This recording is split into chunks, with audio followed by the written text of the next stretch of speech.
On June 26, 2016, a ship called the Cosco Shipping Panama slid through a lock that had spent 9 years being built for it. 960 feet long, nearly 10,000 containers. The day before, this passage was physically impossible. 12 American cities watched it happen and quietly started doing math on how much it was going to cost them. Panama made one decision. It spent $5.5 billion widening a canal it owns on its own soil. And the bill somehow landed on port authorities in Baltimore, Savannah, Houston, and 9 other cities that had no seat at the table. About 11 minutes in, we'll look at a single line from the Port of Baltimore's capital plan. One number that makes the whole arrangement feel a little surreal. But to understand how that number got there, we have to start with what a lock gate actually commits you to. To understand the cascade, you need to understand the geometry that existed before June 2016. The original Panama Canal, opened in 1914, was engineered around a standard engineers called Panamax, the largest ship the old locks could swallow.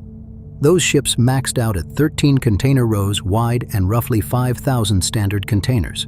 For a century, that was the ceiling. Ships moving from Asia to the U.S. East Coast either threaded Panama at Panamax dimensions or went the long way, across the Pacific to Los Angeles or Long Beach, then overland by rail.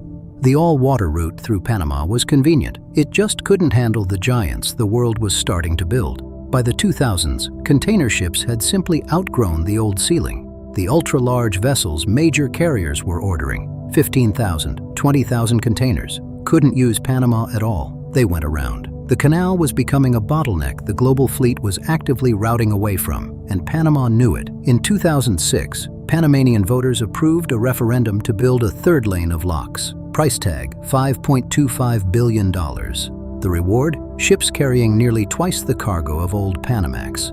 Those ships got a new name, Neo-Panamax, or Neo-Panamax. And when the locks opened in June 2016, a decade of quietly expensive consequences for American ports began arriving at their doorsteps in the very literal form of very large ships. Before a single new Panamax ship ever arrived in Savannah or Baltimore, the expansion project nearly died on the construction site. The consortium hired to build the new locks, a European group called Grupo Unidos por el Canal, GUPC, reported catastrophic cost overruns by 2014, more than $1,600 million above the original contract price. GUPC wanted the Panama Canal Authority to absorb those costs. The Panama Canal Authority refused. For several weeks in early 2014, construction stopped entirely. Workers went home. The locks sat incomplete, half-built, in the Panamanian heat. In about 3 minutes, we'll look at the specific clause in the original contract that both sides pointed to, and why the same language somehow justified two completely opposite readings.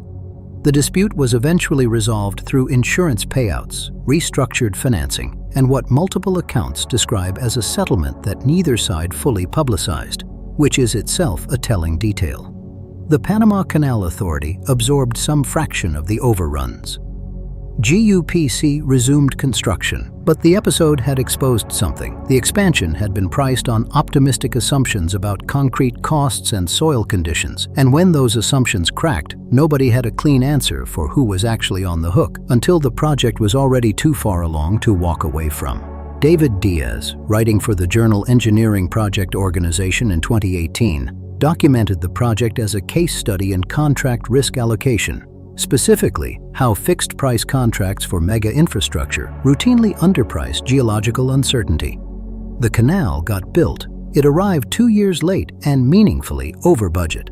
Panama paid more than it planned, and the costs it exported to American ports were only just beginning to arrive. Here's the physical problem.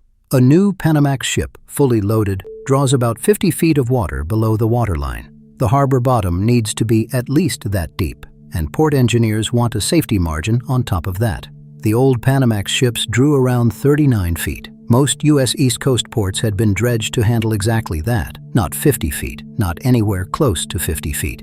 The Port of New York and New Jersey sits at the end of a long, constricted harbor approach. For most of its modern history, the deepest part of that channel was 45 feet, enough for old Panamax, not enough for the new generation. Baltimore's main channel, 45 feet. Savannah's 42 feet. Miami was pushing 42 feet under a project already underway, but not yet complete. Norfolk was better positioned than most, already at 50 feet in its main channel because of naval requirements. But its container terminals still needed work. The map of American port depth, measured against a 50-foot hull, was mostly red. And in about 4 minutes, we'll get to the one line inside a federal dredging report from 2016 that port directors in 3 cities quietly circulated to each other, because it named a specific completion year that none of them had been told officially.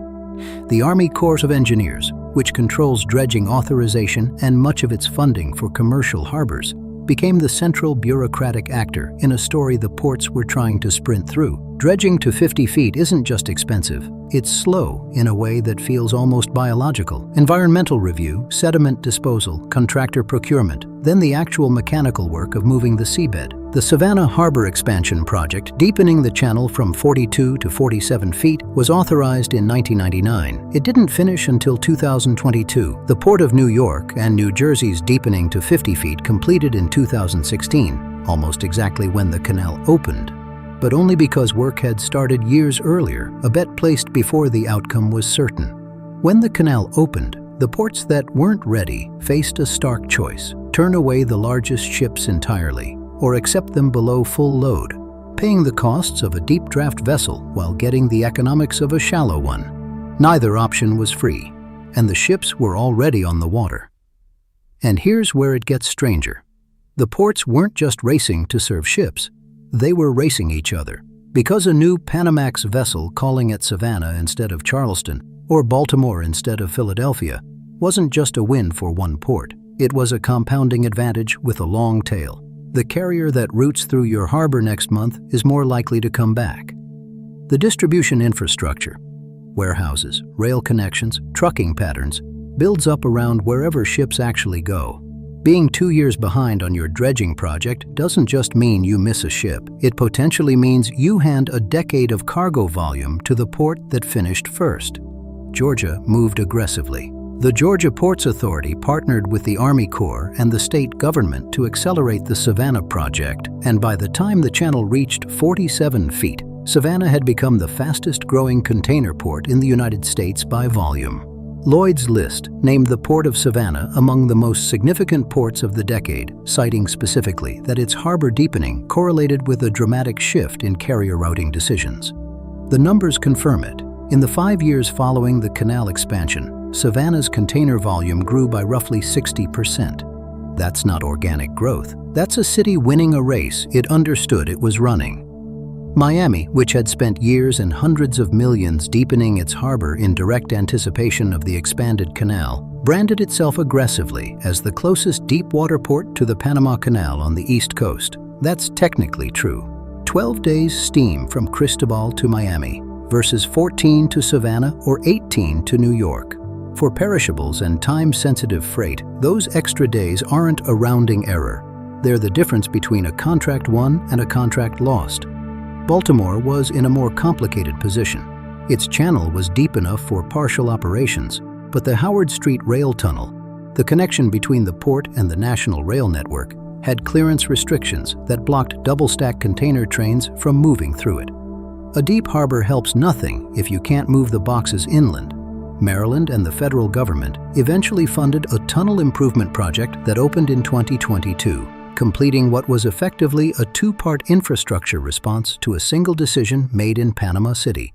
Near the end of this video, we'll put up the exact before and after clearance figures for that tunnel, and the tonnage number that jumped in the first 12 months after it opened, which is the clearest single measure of how much cargo Baltimore had been leaving on the table. If you're finding the intersection of infrastructure policy and global trade routing genuinely useful territory, and I suspect you are, or you wouldn't still be here, subscribing to this channel means you'll get it twice a week. That's the offer. Step back and look at the structure of what happened. Panama made a sovereign infrastructure decision. The canal is theirs. They financed it, built it, bear the operational risk, collect the tolls. They had every right to expand it. Measured against Panama's own interests, the decision was rational, well executed, and entirely defensible. But the geometry of global shipping means that a major choke point upgrade doesn't stay contained at the choke point. The moment a canal can accommodate a larger vessel class, the economics of running that vessel class on routes through the canal shift dramatically. Carriers that had been routing megaships exclusively through the Pacific to Los Angeles suddenly had an alternative: lower congestion risk, direct East Coast access, faster delivery to population centers from New York to Atlanta. They started ordering ships with the expanded canal explicitly in mind, and those ships needed somewhere to dock. The American ports had no seat at the table when Panama held its 2006 referendum. The Army Corps of Engineers had no formal role in Panama's engineering decisions. The port authorities in Savannah, Miami, Baltimore, and New York had no authority to slow, shape, or redirect what was being poured into those new locks. They could only watch and then respond. Up to this point, every account of the Panama expansion focuses on what Panama built. After this, the story belongs to the ports, and specifically to the question of who decided which American cities would spend hundreds of millions of dollars responding to a foreign infrastructure project, and whether any of them ever had a real choice in the matter. The answer, essentially, is that competition made the choice for them. No federal agency coordinated the East Coast port response. No national infrastructure plan determined that Savannah should deepen to 47 feet, while Philadelphia didn't deepen at all. Each port made its own calculation, weighted against its own competitive fear of losing cargo to whoever moved fastest. The cascade was decentralized, market-driven, and staggeringly expensive in aggregate. A coordinated infrastructure response that was never actually coordinated. Here's the line. About 9 minutes ago, I framed the central question of this video as, when one choke point is upgraded, who else is forced to pay? This is the answer, and it's messier than anyone planned. The total federal and state investment in East Coast port deepening triggered or accelerated by the Panama expansion runs into the billions across a full accounting. Savannah alone, $973 million. New York's harbor, deepening, over $2 billion, though that project predated the expansion in planning. Miami's final dredge phase, over $77 million. Baltimore's Howard Street Tunnel, over $475 million. None of these decisions was small. Together, they constitute a coordinated national infrastructure response that no one ever convened a meeting to coordinate.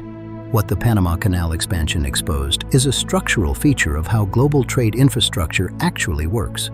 There is no governing body that rationally allocates port investment across nations to match choke point upgrades. There is no mechanism that tells Savannah to specialize while Jacksonville scales back. There is competition, carrier routing decisions, political pressure, and the Army Corps of Engineers moving at its own geological pace through environmental review.